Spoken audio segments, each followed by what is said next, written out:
Thank you for listening to It Is Well With My Soul and for attending this week's Then Sings My Soul series.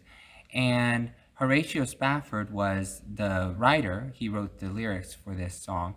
And it's really important, I feel, for me to know the history of it. And it gives it a lot more meaning, especially making sense of what this song, this hymn is about. So, first of all, he wrote this hymn in the 1870s, and he wrote it when he was aboard a ship. And you might see in your hymnal, it says Ville du Havre, and this was a vessel that his wife and his 4 daughters were aboard when they were headed to England. But let me give a little backstory about that. He had 5 children, and his son died in about 1871. And when his son died, prior to this, he was a businessman and real estate investor in the Chicago area, actually. And so that was, kind of one really crippling thing that happened in his life. The next thing that happened was the Great Chicago Fire of 1871. So after that happened, he lost a lot of his land and his investments.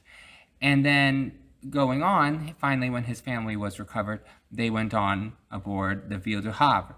However, he finally was surveying some land, so he stayed behind, and he received a telegram a couple weeks into their journey into England that said that the ship had sunk. So he was devastated. Every 200, maybe around 260 lives were lost. And he did receive a telegram the following day after that his wife, it was from her, and she had made it, but not his children. So I can't imagine all of that. And then his wife said, "Survived alone, what should I do?"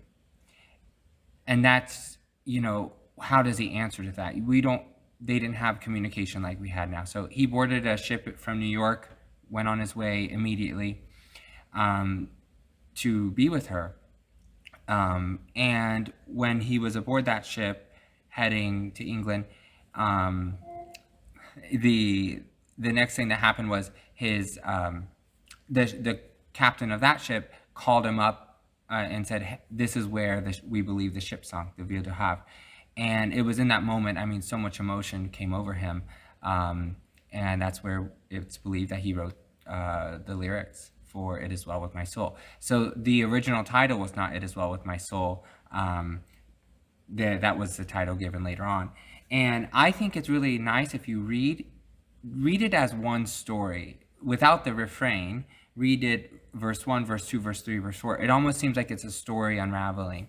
And especially in the first verse, it seems as if all of that emotion is there, but this hymn really, this is in the justifying grace section of the hymnal. So it's a reason to go on. It's a response to his wife's question, I feel. And through the grace of God, I feel like he was able to go on, as difficult as that may have been. So that's my response today. It's not necessarily a musical one, but I think it's nice to have this historical context. Thank you.